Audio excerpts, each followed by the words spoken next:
Aujourd'hui, dans ce demi-tour de France en 12 jours, nous allons traverser le Morvan en plein centre pour rejoindre notre prochain parc naturel régional, le Livradois-Forêt. Bon, l'avantage de faire un peu de camping dans un endroit sympa, c'est que le matin, on a directement une très belle vue.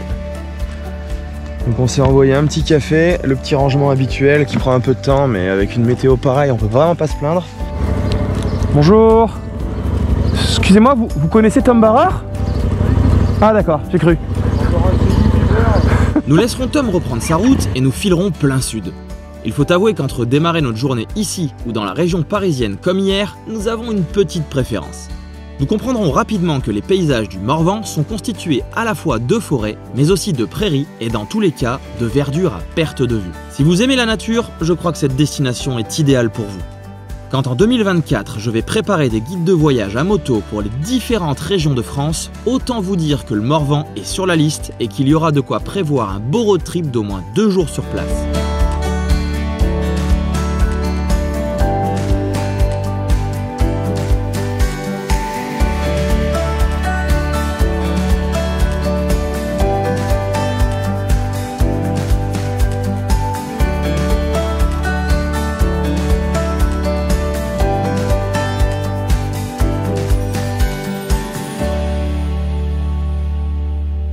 Alors en plein milieu du Morvan, une étape incontournable, c'est le lac des Sétons. Effectivement, il sera notre première étape. Ce lac artificiel est le plus grand du Morvan. Il avait été construit pour faciliter le flottage du bois provenant des forêts morvandelles jusqu'à Paris. Pour nous aujourd'hui, il nous régalera au niveau des paysages.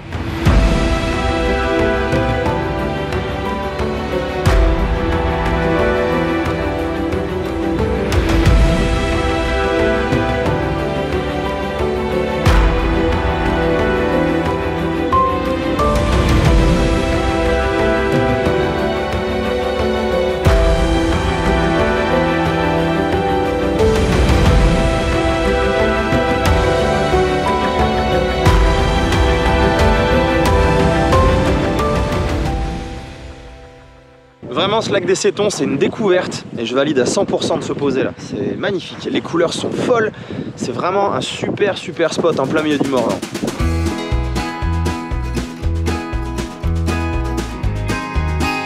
Même si du côté de chez moi, j'en ai aussi des forêts, elles ne ressemblent pas du tout à ce que nous avons devant les yeux. Et ça nous prouve encore à quel point notre demi-tour de France est dépaysant, même sans quitter son pays. Le Morvan n'est qu'une toute petite partie de nos 4200 km, alors nous ne pourrons pas l'explorer. Et les axes sélectionnés pour cet itinéraire seront plutôt bien roulants, mais sans jamais perdre le plaisir de vue.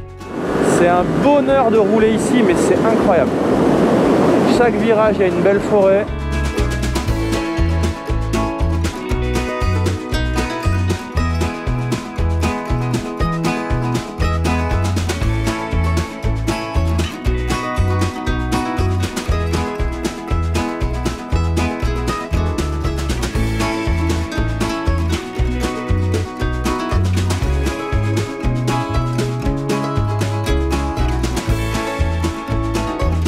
Je croyais que c'était fini après Château-Chinon et en fait ça continue. Une jolie forêt colorée. Et ça va être notre décor du début à la fin du Morvan.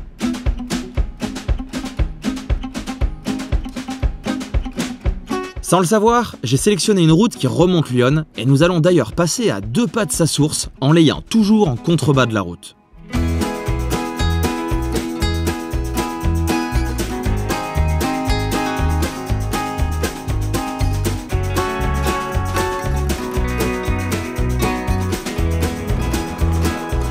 Allez, on va faire un petit arrêt express pour manger.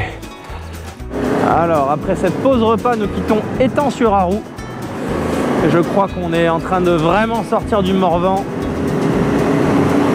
On va avoir de la jonction beaucoup moins drôle, direction parc du Livradois et du Forez. Oui, sauf qu'on dit le Forêt. Mais je suis touriste, alors si je n'écorche pas les noms locaux, c'est qu'il y a un problème. En sortant du parc naturel du Morvan, nous avons environ 100 km, soit 1h30 de route de liaison vraiment peu intéressante. Mais comme je l'ai déjà dit dans les épisodes précédents, on ne peut pas toujours nager en plein bonheur pendant un long road trip, mais je vous rappelle quand même que d'après mes calculs savants, ce voyage donne 83% de plaisir, ce qui est un score plus qu'honorable, surtout sur une telle distance. Et si vous voulez le parcourir, je vous rappelle que le guide de voyage est à télécharger sur mon blog, le lien est sous la vidéo. Ça, c'est la Loire. Pour nous, c'est très étonnant de la voir comme ça, car nous sommes habitués à la trouver bien plus petite en Ardèche où elle prend sa source au pied du mont Gerbier-de-Jon. À partir d'ici, nous retrouverons quelques virages et des points de vue sympas, mais surtout, nous aurons de nouveaux reliefs droit devant en ligne de mire. On va tout droit. Et tout droit, si je regarde, je vois des montagnes. Ça va me plaire. Bonjour, je voudrais une palette de couleurs. Oui, bien sûr, la voilà. Merci. Je crois que notre abonnement aux forêts de résineux et de feuillus colorés vient de redémarrer.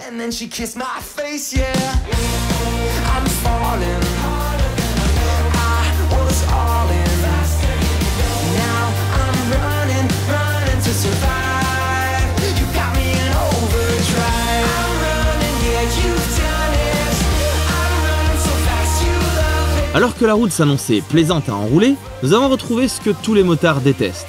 On a bien 14 km de virage à travers ça, mais on a aussi cette énorme couche de gravier au sol. C'est dingue de craindre les graviers sur une route quand on aime faire du off-road avec la même moto.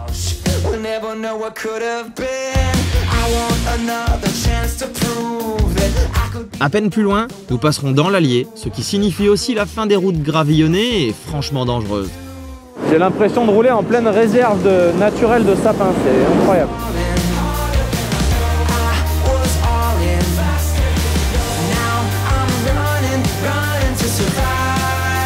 Voilà, du coup on a passé un espèce de premier mont, on est entre deux monts et on va droit sur le deuxième. On a des routes blanches. Je sais pas si c'est pour le contraste avec les images, non? Je sais pas du tout ce que c'est au sol, j'en ai jamais vu, je pense pas que ce soit du sel quand même, enfin on est bientôt juillet quoi. Mais ça rassure pas, on sait pas si ça tient ou pas, on sait pas ce que c'est, il y a des graviers avec, ça fait des traces. Nous continuerons à grimper ce col, et c'est ici que nous passerons dans un nouveau département, le Puy-de-Dôme. Cette limite marque aussi notre entrée officielle dans le parc naturel régional Livradois-Forêt. Ça y est, on y est. Bon, on a bien eu l'aperçu dans toute la montée, mais là, on y est pour de vrai. Nous avons beau avoir traversé 2 départements, ça reste encore aléatoire au sol pour quelques kilomètres. Elles sont hyper piégeuses les routes ici par contre. Gravillonneuses, puis on n'arrive pas à savoir avec les reflets si c'est des bouts de gravier en pleine trage. Et si tu vas perdre l'avant et te retrouver au tas, ou si en fait, non, c'est bien collé et ça tient quoi. Vu qu'on est en train de faire un demi-tour de France, on va se la jouer prudent. Et on va surtout en profiter pour apprécier les décors qui nous entourent, car la configuration du terrain, combinée avec la végétation colorée, ça rend vraiment très bien.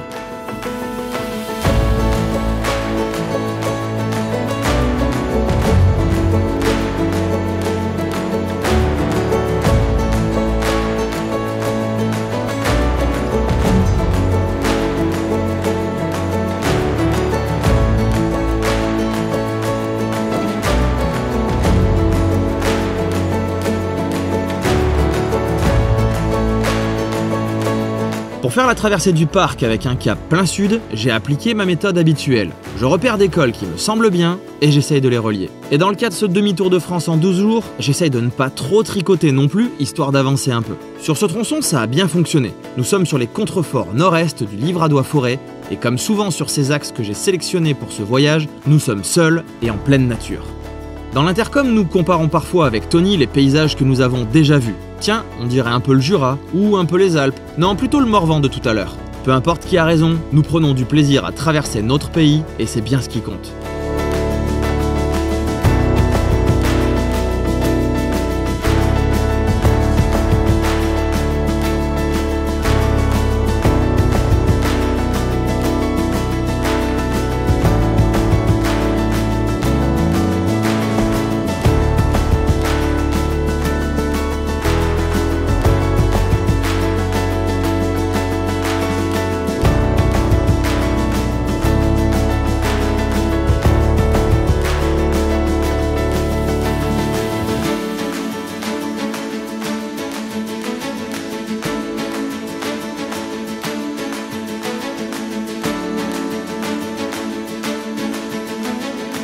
Ici, nous allons bifurquer à droite pour replonger dans le parc et nous allons faire une partie de la route des balcons qui offre environ 180 km de nombreux panoramas sur la plaine du Forêt. C'est un itinéraire touristique, passant aussi par des villages à découvrir, qui a été prévu pour offrir les meilleurs paysages du coin en voiture, donc pour nous en mode road trip, c'est parfait.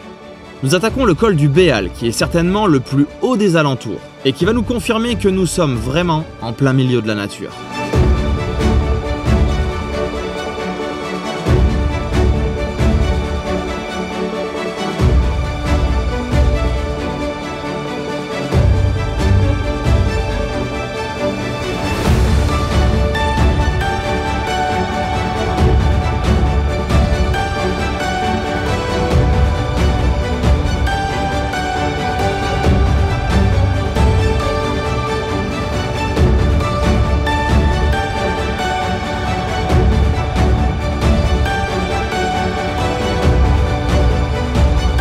Nous repartons du col du Béal et...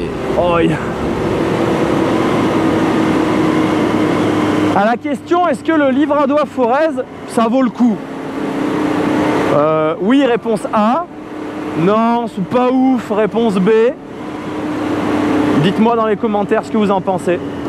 C'est beau, sauf que juste ici, Google Maps m'a fait une blague pour couper entre deux cols. Il m'a mis une piste. Tony ne la sentant pas en fin de journée, à 30 ou 40 bornes de l'arrivée, nous ferons donc le tour par la route classique. Enfin, pas si classique, puisque nous allons passer encore à travers des forêts sorties tout droit de chez les 7 nains sur des mini-routes de type rallye ou course de côte.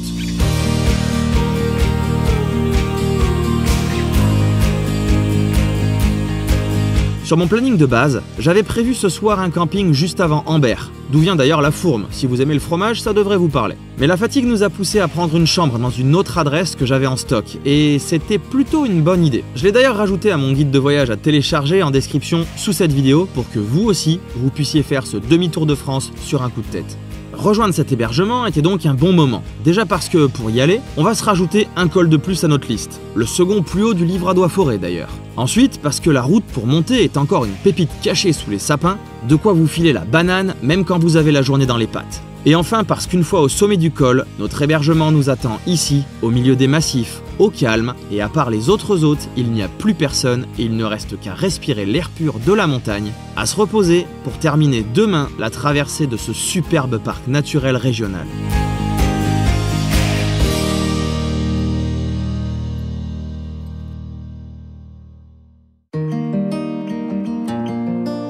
Nous démarrons cette avant-dernière journée de demi-tour de France à 1300 mètres d'altitude depuis notre gîte perché. C'est quand même toujours aussi dingue de se dire qu'il y a plus de 48 heures, on était à Étretat, que là on est en plein milieu du Livradois Forêt et que d'ici quelques heures, on sera devant le viaduc de Millau. Tout ça à travers les parcs nationaux et régionaux, c'est pas mal? Pour le moment, nous descendons de notre perchoir à travers une campagne de France comme on les aime. Il nous reste 3 cols dans ce parc naturel régional et ensuite nous passerons sur d'autres coins privilégiés de notre pays.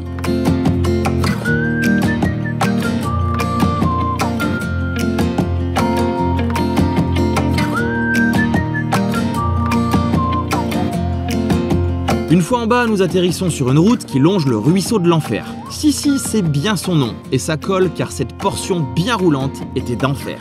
Nous traversons le col des Prados à 1200 mètres d'altitude et juste après, ma trace nous fait quitter la route principale pour une autre bien plus petite. Bon, ok, hein. Vamos en pleine nature. Hein. Je me disais aussi que la route a été trop grosse avant. C'est toujours pareil là de se dire qu'on est en train de faire un demi-tour de France avec des routes comme ça, c'est rigolo. Hop, la petite plaque de gravier des familles. Mais genre à droite quoi. En arrivant au niveau du prochain col, nous découvrons une petite surprise sur la trace. Google Maps m'a encore mis une piste pour relier 2 cols. Mais ça commence à trop me démanger, alors il est l'heure de la petite réunion improvisée. Je sais pas, tu veux y aller ou pas? Si tu le sens pas, on n'y va pas. Je vois, il y a des cailloux, tout ça, là, c'est toi qui vois. Hein. Je sais pas à quel niveau t'en es de plus quoi. Non mais on peut tenter là, ça a l'air d'être blanc là. Il n'y a pas de crevasse, il n'y a pas de machin. Ah oui, non. Sûr? Ouais, si vraiment je le sens pas. Le plan est donc de traverser un bout de forêt au frais sur cette piste pour débutants, mais c'était trop simple alors... Ah, ça y est, GoPro perdu. Ah putain. Si tu peux t'arrêter, elle a explosé, elle est tombée par terre. Non, mais mon support, il s'est arraché. y est, ça m'arrive aussi. Attends Tony, attends, qu'on montre que c'est vrai. J'ai mon support de GoPro qui a pété. Ça y est, enfin je fais une Brian. Je t'envoie des indices. Ah bah oui, d'accord. Alors, où elle est? Heureusement que je l'ai vu s'arracher, j'ai vu un truc partir. Ah oui, elle est là. Bon, en même temps, bah, elle aura survécu 4000 bornes. Qu'est-ce que c'est qui s'est... Ah ouais, ça a cassé net. Ah ouais. Bon, bah je suis bien dans la merde, je l'aimais bien ce système. Mince. Et elle a quoi? Elle a rien? Oh, ça va, l'objectif a rien. Ah, elle a morflé sur le boîtier. Oh putain, elle a morflé sévère sur le boîtier. T'as récupéré tes gants quand même? Ouais. Bon, il va y avoir une petite rectification d'itinéraire à faire parce que sortie de village, Haussmann, non, Google Maps, parce que c'est avec Google Maps que j'ai fait mon tracé, que j'ai mis dans Haussmann, il me dit tourne à gauche. Mais tourne à gauche, bah... Bon, alors ça doit être une route forestière, donc ça reste une route. Elle est légale, hein, je précise, pas de B0, tout ça, machin. Bah, on va la suivre, ça évite de faire un grand détour. Par contre, ça, il n'y aura pas dans la trace, dans le guide complet que je vous prépare, il n'y aura évidemment pas. Je pourrais éventuellement vous dire si ça vous intéresse, c'est là. Mais on contourne derrière, c'est pas immense, hein, le détour, ça fait presque rien. Mais là, ça fait trop de temps qu'on avait envie de faire un petit peu de chemin. Puis c'est beau, quoi. Bon matin. J'expliquerai à Tony que personnellement, je me sens plus en sécurité ici sur une piste que sur une route avec 5 cm de gravier.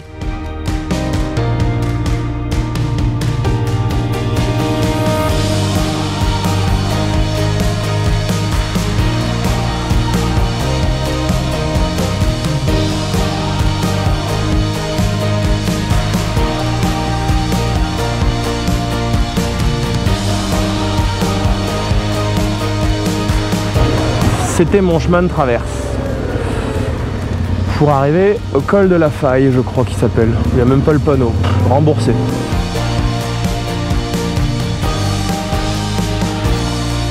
Nous allons nous régaler encore un peu en passant de bosquet en bosquet, toujours seul au monde. Mais la fin du parc arrivant, une fois en bas, les routes s'élargiront et nous changerons même de département en rentrant en Haute-Loire. Mais comme vous le savez, les grands axes ne sont pas dans mes favoris. Alors, une fois sortis de la Chaise-Dieu, nous allons tirer jusqu'à Langéac tout droit par les petites routes.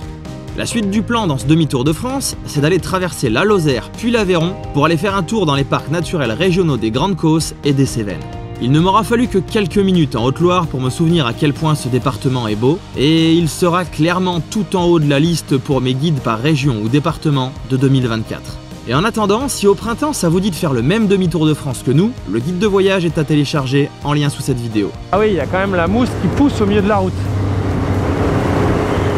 Alors cette route sauvage où on a eu un panneau à l'entrée qui n'est pas déneigé, qui n'est pas vraiment entretenu, il y en a pour 14 km.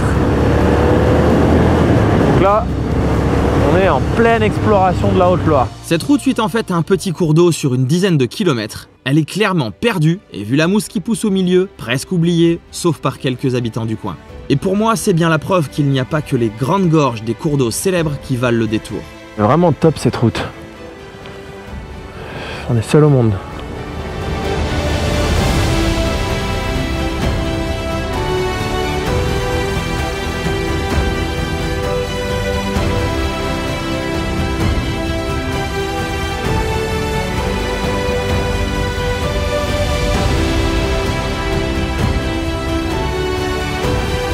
Après cette petite pause au milieu de ce temple du calme, la route finira par s'élargir un peu, mais on va rapidement forcer l'itinéraire sur un trajet bien plus petit. Père Noël. Hop hop hop hop hop hop hop hop hop hop hop hop hop hop. Eh mais on a vraiment pas de chance avec ces PNJ, hein. C'est un truc de fou, ils surgissent d'un coup comme ça, paf. On n'a pas fait la mise à jour, je te garantis mon gars.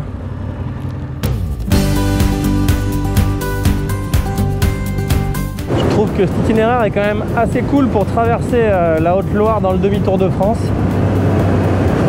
Pas de ligne droite, des petits virages que de la nature et des tracteurs. Pour traverser Langéac, il faudra bien retrouver des axes plus larges, mais l'avantage ici, c'est qu'en un clin d'œil, on se retrouve de nouveau dans la nature. Derrière les arbres, là, en bas, il y a une voie de chemin de fer qui passe. C'est énorme. Je suis pas sûr qu'elle soit fonctionnelle, mais...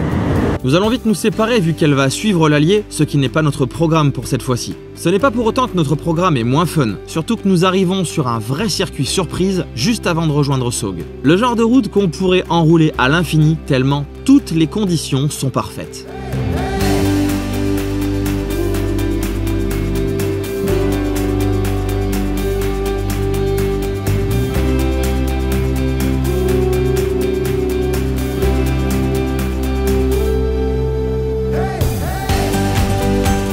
Nous arriverons à Saugues où se déroulent les Trail Adventure Days. Malheureusement, nous avons dû nous planter de date car il n'y a pas âme qui vive ici. Nous ferons la pause du midi dans le centre et ensuite la Lozère ne sera plus très loin. Devant nous, c'est pratiquement 100% de plaisir qui nous attend jusqu'à la maison pour terminer cette moitié de demi-tour de France.